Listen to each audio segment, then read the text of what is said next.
नमो बुद्धाय दोस्तों, आपका स्वागत है अवर प्राइड हमारा गौरव में। आज हम इतिहास और समाज के एक ऐसे पन्ने को पलटने जा रहे हैं जिस पर चर्चा कम होती है। क्या केवल नाम बदल देने से समाज में दर्जा बदल जाता है? क्या धार्मिक पहचान का सहारा लेना किसी समुदाय के उत्थान का असली मार्ग है, या यह एक महज राजनीतिक रणनीति है? प्रसिद्ध लेखक भगवान दास जी की पुस्तक वाल्मीकि जयंती और भंगी जातियां इन कड़वे लेकिन जरूरी सवालों के जवाब तलाशती हैं। आज के इस विशेष एपिसोड में हम जानेंगे कि सफाई कामगार समुदाय में वाल्मीकिकरण की प्रक्रिया कैसे शुरू हुई और इसके पीछे के सामाजिक और राजनीतिक कारण क्या थे। ये वीडियो किसी की भावनाओं को ठेस पहुंचाने के लिए नहीं, बल्कि ऐतिहासिक तथ्यों और लेखक के गहन विश्लेषण को आप तक पहुंचाने के लिए है। चलिए शुरू करते हैं। वाल्मीकि से संबंध जोड़ने वाली और भी बहुत सी जातियां हैं, जिनमें मैसूर की अहिरिया, आंध्रा के वाल्मीकुडु ब्राह्मण, बिहार के वाल्मीकि कायस्थ, पंजाब के मोहियाल ब्राह्मणों में बाली, महाराष्ट्र के महादेव कीली, विशाखापट्टनम के पैडी और अन्य जातियां भी वाल्मीकि को अपना संत तथा महापुरुष मानती हैं, लेकिन वे उत्तरी भारत की भंगियों की तरह उनका जन्मदिन नहीं मनाती। उड़ीसा में कोरापुट जिले में वाल्मीकि और डोम रहते हैं। जनगणना रिपोर्ट्स में थर्स्टन ने सन 1909 में लिखा था कि गोया और पैडी के जातियों के लोग अपने को रामायण की रचना करने वाले वाल्मीकि का वंशज मानते हैं। वे घर में तेलुगु और बाहर उड़िया बोलते हैं। उनकी जनसंख्या 2000 के करीब है। वे भंगी का काम करने वाले नहीं हैं, बल्कि खेती और जंगल द्वारा अपनी रोजी रोटी कमाते हैं। केवल पंजाब के भंगी ही वाल्मीकि को अपना धर्मगुरु और भगवान मानते हैं। उनका विश्वास है कि वाल्मीकि ने रामायण की ही रचना नहीं की, बल्कि सृष्टि की भी रचना की थी। उनका विश्वास है कि वाल्मीकि ने रामचंद्र के पैदा होने से 10,000 साल पहले रामायण लिखी। हिंदू धार्मिक नेता और लीडर हजारों लाखों सालों की बात करते हैं, लेकिन इतिहासकार और वैज्ञानिक इस प्रकार की बातों को कोई महत्व नहीं देते। भंगियों का विश्वास है कि वाल्मीकि ने पांडवों का यज्ञ संपन्न कराया। उनका यह भी मानना है कि वाल्मीकि विष्णु के अवतार हैं। जालंधर और इलाहाबाद उनके दो बड़े केंद्र हैं, जहां से इन विश्वासों को मजबूत बनाने के लिए हिंदी और पंजाबी में पुस्तकें, पंपलेट और पत्र पत्रिकाएं छापते रहते हैं। अधिकतर लोगों ने एक घृणित नाम छोड़कर एक नाम अपनाया जिसे वे अच्छा समझते हैं, और अब वे इससे चिपके रहना चाहते हैं, क्योंकि वे सोचते हैं कि यदि ये नाम छोड़ दिया तो फिर क्या अपनाएंगे। जब तक इस बिरादरी में अंधविश्वास और अज्ञान रहेगा, अधिकतर संख्या अनपढ़ लोगों की होगी, और तब तक यह बिरादरी वाल्मीकि को अपना धार्मिक नेता मानती रहेगी। अनपढ़ नेता और ढोंगी साधु महात्मा इन भोले लोगों के अपनी राजनीति और धर्म की दुकानें चलाते रहेंगे। स्वार्थी लोग भंगी का शोषण करते रहेंगे। लेकिन अच्छी बात यह है कि जाति के बुद्धिमान शिक्षित लोग धीरे धीरे इनसे अलग होते जा रहे हैं। वे धर्म अशिक्षित अबोध लोगों की धार्मिक जरूरत पूरी कर सकता है। शिक्षित बुद्धिवादी लोगों की धार्मिक भूख नहीं मिटा सकता। शिक्षित लोग इस ऐतिहासिक झूठ और पाखंड से ज्यादा देर चिपके नहीं रहेंगे, क्योंकि एक तो इसलिए कि यह झूठ है, दूसरा इसलिए कि रामायण की शिक्षा अछूतों की प्रगति का विरोध करती है और ब्राह्मणवाद को मजबूत करती है, और चातुर्वर्ण व्यवस्था पर वह ऊंच नीच को बढ़ावा देती है।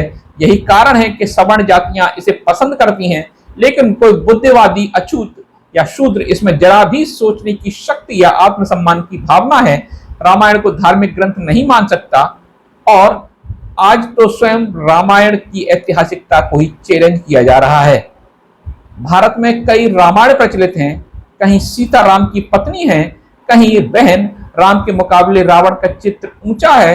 अधिकतर विद्वान उसे एक काल्पनिक कहानी बताते हैं जो भगवान बुद्ध के जीवन से प्रभावित होकर लिखी गई, और कुछ लोग धर्म कार्य समझकर अपनी ओर से श्लोक जोड़ते चले आए। कुछ विद्वानों का विश्वास है कि यह एक यूनानी कहानी का रूपांतर है। होमर की इलियाड मिलती जुलती कथा है। इतिहासकार इसे इतिहास मानने को तैयार नहीं है। रामायण की बहुत सी घटनाएं विश्वास करने लायक नहीं है। बंदर बोलते हैं, भालू इंजीनियर का काम करते हैं, जटायु फिलॉसफी पर बहस करता है, सब अच्छे कार्य ब्राह्मण क्षत्रिय द्वारा संपन्न होते हैं और सब बुरे काम शूद्रों के माथे मढ़ दिए जाते हैं। कैकेयी बुरी नहीं थी, लेकिन उसको बहकाने वाली उसकी बांदी मंथरा थी।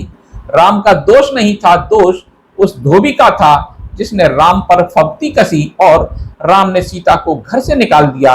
शंभु का कत्ल करना पुण्य कार्य था, क्योंकि वो देवलोक प्राप्ति करने के लिए तप कर रहा था, और तप करना केवल ब्राह्मण का अधिकार है। शूद्र के तप से धर्म को खतरा होता है।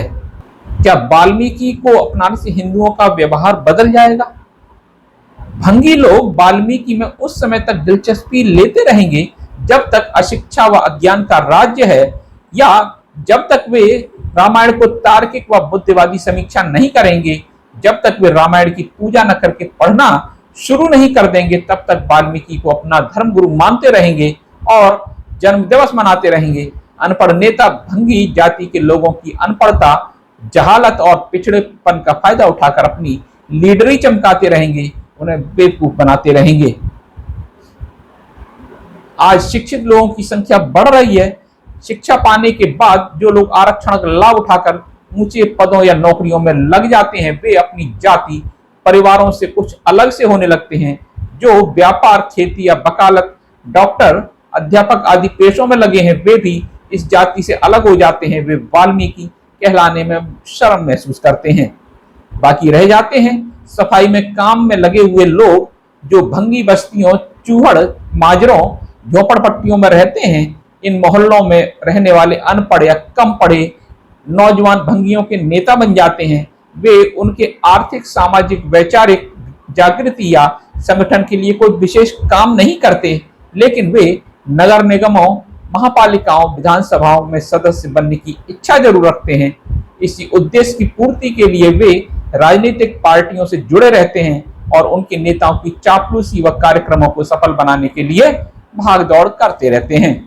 एक तरीका जो अक्सर पहचान और प्रसिद्धि के लिए अपनाया जाता है, वह किसी फिल्म या लेखक में एक बार वाक्य वाल्मीकि को डाकू कहकर एजिटेशन करने का है। हिंदू ग्रंथों में कई वाल्मीकियों का जिक्र आता है।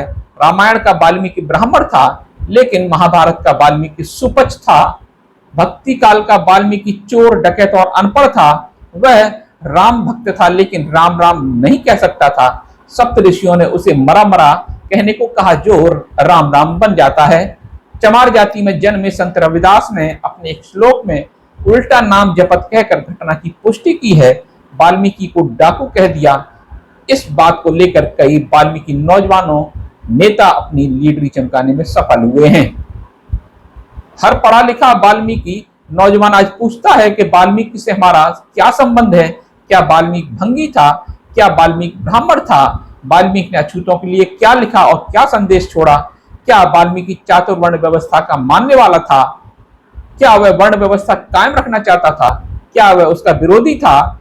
रामायण इतिहास है या काल्पनिक कहानी? क्या वाल्मीकि भील था, जैसा कि अनपढ़ लीडर कहते आए हैं? अगर भील था तो भीलों के रीति रिवाज, भाषाओं आदि में उसका नाम क्यों नहीं आता? क्या भीलों से कोई संबंध रहा? अब सवाल यह उठता है कि सिर्फ पंजाब, हरियाणा और पश्चिमी उत्तर प्रदेश की भंगी जातियों के लोग ही क्यों वाल्मीकि जयंती मनाते हैं? अन्य भंगी जातियां क्यों उसे अपना गुरु नहीं मानती? सवर्ण हिंदू क्यों वाल्मीकि जयंती नहीं मनाते, जबकि रामायण का महान और पवित्र ग्रंथ है? रिसर्च, विज्ञान और अध्ययन जो कुछ सिद्ध करेगा, वह रूढ़िवादी और अनपढ़ वाल्मीकियों को पसंद नहीं आएगा, न ही उनके हिंदू मित्रों को अच्छा लगेगा। इसलिए वाल्मीकि नेता शिक्षित नौजवानों की सुधारवादी सोच को गालियां देते रहते हैं और जहां कहीं मौका मिले उन्हें बदनाम करते रहते हैं। आखिर हमने क्या खोया, क्या पाया? इस वाल्मीकि समाज ने आखिर वाल्मीकि समाज ने क्या खोया, क्या पाया? ब्राह्मणों और आर्य सामाजिक संगठनों द्वारा चलाए गए वाल्मीकि अभियान का उद्देश्य केवल भंगियों को ईसाई और मुसलमान बनने से रोकना था। वे इसमें काफी हद तक सफल भी हुए और अधिकतर भंगी आज भी हिंदू धर्म के गुलाम बने हुए हैं। इतना ही नहीं, वे गुलामी से छुटकारा पाने की इच्छा भी खो बैठे हैं। आज वे गुलामी से प्यार करने लगे हैं। वाल्मीकि अभियान ने उन्हें बाकी अछूत आंदोलनों से अलग थलग कर दिया है। आज जब समूचे भारत का अछूत दलित बहुजन हिंदू धर्म के अत्याचारों, अंधविश्वासों और अमानवीयता के विरुद्ध आवाज उठाता है, तो उसी समय वाल्मीकि का भंगी अनुयायी रामायण और हिंदू धर्म का गुणगान करता नजर आता है। रामायण को अपना धर्म ग्रंथ और वाल्मीकि को अपना धर्मगुरु मानने वाले हिंदू धर्म के खिलाफ आवाज कैसे उठा सकते हैं? भंगी नेताओं ने चूड़ा नाम से छुटकारा पाने के लिए नए नाम को अपनाया था। उनका विश्वास था कि इस नाम से घृणा पैदा होती है। यह उन्होंने नहीं सोचा केवल नाम बदल देने से व्यक्ति का वैचारिक, आर्थिक व सामाजिक स्तर नहीं बदलता और घृणा करने वालों के मन नहीं बदलते। घृणा, पिछड़ापन और गरीबी से छुटकारा पाने के लिए उन्हें गंदा पेशा छोड़ना चाहिए, लेकिन यह छोड़ने को तैयार नहीं है। शिक्षा लेकर अन्य रोजगार करने को तैयार नहीं। दूसरा कारण यह बताया जाता है कि एक पेशे को करने वाली अलग अलग नामों की बजाय एक ही नाम लिखने से उनकी जनसंख्या की सही तस्वीर सामने आ जाएगी, इसलिए उन्हें विधानसभा, संसद में अधिक सीटें मिल सकेंगी। लेकिन इसमें भी सफलता प्राप्त नहीं हुई। पंजाब को छोड़कर या लाल बेगियों को छोड़कर किसी भी भंगी जाति ने यह नाम अपनाना पसंद नहीं किया। वाल्मीकि बनने की इस नई विचारधारा का प्रचार करने में चौधरी चुन्नीलाल, चौधरी फकीर चंद, राम रखा शुभ, बाल मुकुंद, मोदन सिंह, तेलूराम बैदवान, राम रखा मल वगैरह प्रसिद्ध भंगी नेता थे, जिन्होंने सारे पंजाब में दौरे करके इस नाम का प्रचार किया।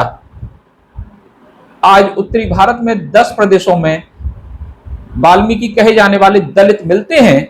भंगियों द्वारा नया नाम अपना लेने से हिंदुओं के राजनीतिक, धार्मिक और आर्थिक उद्देश्य पूरे हो गए और कुछ अधिक कीमत भी नहीं देनी पड़ी, न कोई त्याग ही करना पड़ा। हिंदू जनसंख्या कम होने से बच गई। भंगी का काम छुड़ाए जाने की संभावना खत्म हो गई। भंगी आत्मसम्मान और आत्मनिर्भरता के रास्ते से हट गया और पहले से ज्यादा हिंदू धर्म का गुलाम हो गया। ब्राह्मण धर्म के नेता या बुद्धिजीवियों की तरह जानते हैं कि किसी भी जाति में अगर सामाजिक जागृति नजर आए तो उसको एक सुंदर, सुभावना नया नाम और कुछ मनगढ़ंत इतिहास दे दो, वह उसी में उलझ कर रह जाती है और ज्यों ज्यों वह सामाजिक स्तर ऊंचा करने और स्वीकृति के लिए कोशिश करती है, हिंदू धर्म की अधिक गुलाम बनती जाती है। ऊंची जातियों में जाने के लिए वह ऊंची जातियों की बढ़ चढ़कर नकल करने लगती है।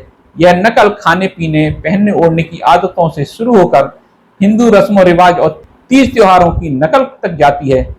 इससे उसकी आर्थिक उन्नति रुक जाती है और मेहनत का कमाया धन बनिया ब्राह्मण की तिजोरियों में भरता चला जाता है। उसे लगता है कि अब उसका सामाजिक दर्जा ऊंचा हो गया, जबकि वह आगे बढ़ने के बजाय पीछे जा रही है। हरिजन नेता और भंगियों का शोषण, इस पर जनरल डालेंगे। कांग्रेसी हरिजन नेताओं ने भंगियों को अपने स्वार्थ के लिए बहुत बेवकूफ बनाया। कांग्रेस पार्टी अपनी कूटनीतियों और भ्रष्टाचार के कारण कमजोर हो चुकी है। हिंदू धर्म के नेताओं ने भंगियों को हिंदू धर्म के बाड़े में ही बांधे रखने के लिए वाल्मीकि नाम देने का अभियान चलाया था। हिंदू धर्म और अछूतों की दशा। हिंदू धर्म का ऊंचा महल अछूतों और शूद्रों के कंधों पर खड़ा है और वे उसके बोझ तले मरे जा रहे हैं। अगर वे इस बोझ को सहारा देने से इनकार कर दें तो यह महल उसी क्षण गिर पड़ेगा। वाल्मीकि नाम और वाल्मीकि जयंती की सोच हिंदू धर्म को जिंदा रखने के लिए पैदा की थी, अछूतों विशेषकर भंगियों के हितों के लिए नहीं थी। ये राजनीतिक व धार्मिक साजिश उनके शोषण और उसे गुलाम बनाए रखने के लिए की गई थी, उनके उत्थान के लिए नहीं। लेकिन भंगी अपने शोषकों के फेंके जाल में फंस गया। लेकिन आज हम सोच और समझ सकते हैं कि वाल्मीकिकरण से किसको लाभ हुआ और किसको नुकसान। यह सोचने की बात है कि भंगी दूसरी अछूत जातियों के मुकाबले पीछे क्यों रह गया। आज हम यह भी देख सकते हैं कि धार्मिक व ऐतिहासिक किताबों के अनुसार वाल्मीकि का भंगी जाति से कोई सीधा संबंध नहीं है। भंगी जाति को एक ऊंचे और वैचारशील व वैज्ञानिक धर्म की जरूरत है, जो इसे छुपी हुई योग्यता और शक्ति को उजागर करने की प्रेरणा दे और मार्गदर्शन दे। भंगी एक बेहतर और ऊंचे मानवतावादी धर्म का अधिकारी है और डॉक्टर बाबा साहब अम्बेडकर के दिए हुए धर्म के अलावा कोई दूसरा धर्म नहीं हो सकता। अगर उसने यह रास्ता नहीं अपनाया तो विकास की दौड़ में काफी पीछे रह जाएगा। इस्लाम, ईसाई और सिख धर्म को अपनाकर भंगी समाज ने क्या पाया, ये सबके सामने है। अगर भंगी और वाल्मीकि जैसे लोहाव ने नाम और धार्मिक जूठन कूड़े कबाड़े के सहारे प्रगति करने की आशा करता रहेगा तो कभी प्रगति नहीं कर सकेगा। प्रगति सम्मान और स्वतंत्रता के लिए संघर्ष, त्याग, शिक्षा और अनुशासन और ठीक मार्गदर्शन की जरूरत होती है। धर्म मार्गदर्शन कर सकता है, लेकिन सीधी लकीर सीधे पैमाने की मदद से ही खींची जा सकती है। टेढ़े पैमाने से सीधी लकीर नहीं खींची जा सकती।